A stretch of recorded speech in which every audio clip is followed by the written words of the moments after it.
United Airlines Flight 232 was a regularly scheduled United Airlines flight from Denver's Stapleton International Airport to Chicago's O'Hare International Airport and then to Philadelphia International Airport. The flight's DC-10 crash-landed at Sioux Gateway Airport in Sioux City, Iowa on July 19, 1989, after a catastrophic failure of its tail-mounted engine caused by an unnoticed manufacturing defect in its fan disc, resulting in the loss of many flight controls. 112 of the 296 passengers and crew on board died in the crash, while 184 survived.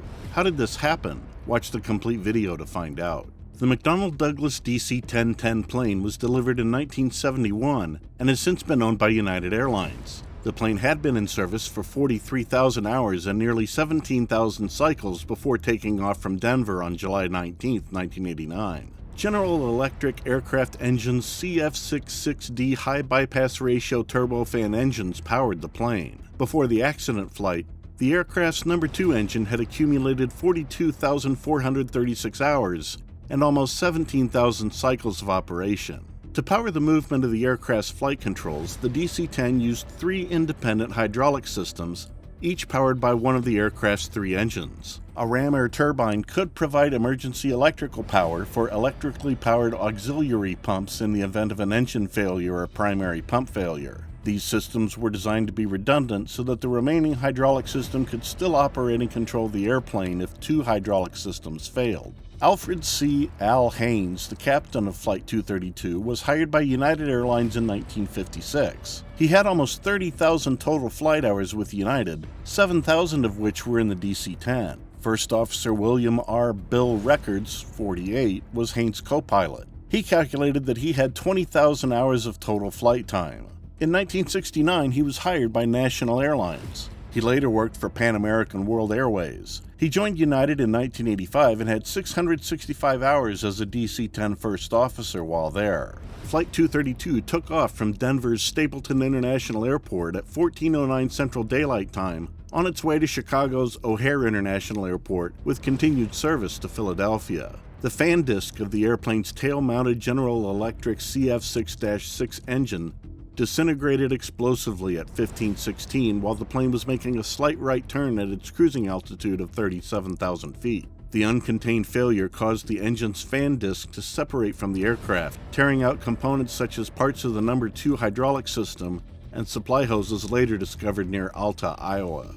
The autopilot disengaged after the pilots felt a jolt. Captain Haynes concentrated on the tail engine, the instruments for which indicated it was malfunctioning. He discovered its throttle and fuel supply controls jammed as First Officer Records took hold of his control column. A fuel valve for the tail engine was turned off at Dvorak's suggestion. This portion of the emergency lasted 14 seconds. Meanwhile, Records discovered that the airplane was not responding to his control column commands. Even with the control column turned completely to the left, commanding maximum left aileron, and pulled completely back, commanding maximum up elevator, inputs that would never be used together in a normal flight, the aircraft was banking to the right, the nose was dropping. Haynes attempted to level the aircraft with his own control column, then both Haynes and Records attempted to level the aircraft with their respective control columns, but the aircraft still did not respond. Fearing that the aircraft would roll completely inverted, the crew turned off the left wing mounted engine and applied maximum power to the right engine. As a result, the plane leveled off slowly. Dvorak noticed that the gauges for fluid pressure and quantity in all 3 hydraulic systems were reading 0, while Haynes and Records were performing the engine shutdown checklist for the failed engine.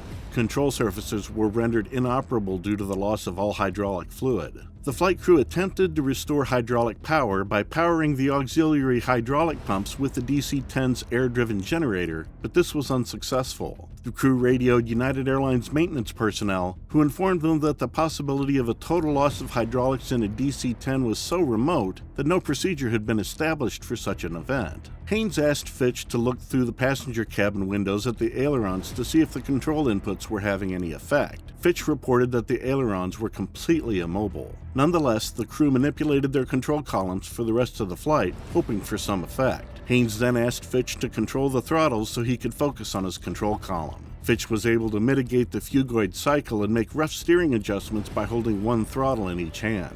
As the crew began to prepare for their arrival at Sioux Gateway Airport, they debated whether to deploy the landing gear or belly land the plane with the gear retracted. They decided that lowering the landing gear would provide some impact shock absorption. The landing gear lowering mechanism was rendered inoperable due to a complete hydraulic failure. The flight crew had two alternatives.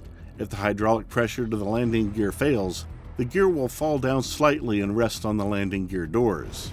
Placing the regular landing gear handle in the down position mechanically unlocks the doors, causing the doors and landing gear to fall down and lock due to gravity. The landing was originally scheduled for the 9,000-foot runway 31. Due to difficulties in controlling the aircraft, alignment with the runway was nearly impossible. While dumping some excess fuel, the plane made a series of primarily right-hand turns to align with runway 31. When they finished, they were instead aligned with the closed 6,888-foot runway 22 with little maneuverability. Because fire trucks had been stationed on runway 22 in anticipation of a landing on nearby runway 31, all vehicles were quickly moved out of the way before the plane touched down. Runway 22 had been permanently closed a year before. The engines could not respond to Fitch's controls in time to stop the roll, and the plane collided with the ground on its right wing, spilling fuel that ignited instantly. The impact force caused the tail section to break off, and the rest of the aircraft to bounce several times, shedding the landing gear and engine nacelles and breaking the fuselage into several main pieces. The right wing was severed at impact, and the aircraft's main body skidded sideways, rolled over onto its back, and slid to an upside-down stop in a cornfield to the right of runway 22. The accident killed 112 of the 296 people on board. The majority of those killed were killed by injuries sustained during the multiple impacts, but 35 people died from smoke inhalation in the post-crash fire in the middle fuselage section directly above the fuel tanks. There were no traumatic blunt force injuries among the 24. Most of the 184 survivors were assigned seats behind first class and ahead of the wings. Many passengers were able to escape through the structure's cracks. The investigation into the July 19, 1989 crash of United Airlines Flight 232 at Sioux Gateway Airport in Sioux City, Iowa, revealed several critical findings and resulted in significant safety improvements. The catastrophic failure of the fan disc in the number 2 tail-mounted engine caused the crash, which was caused by a previously undetected metallurgical defect in the form of a microscopic crack. When the fan disc ruptured, debris from the failure severed hydraulic lines, losing the aircraft's 3 independent hydraulic systems. As a result, the pilots had virtually no control over the aircraft's ailerons, elevators, and rudder. Despite the loss of hydraulic controls, the flight crew, led by Captain Alfred C. Haynes, used differential engine thrust to regain some control of the aircraft. Dennis E. Fitch, a DC-10 flight instructor who happened to be on board as a passenger, aided the crew's efforts.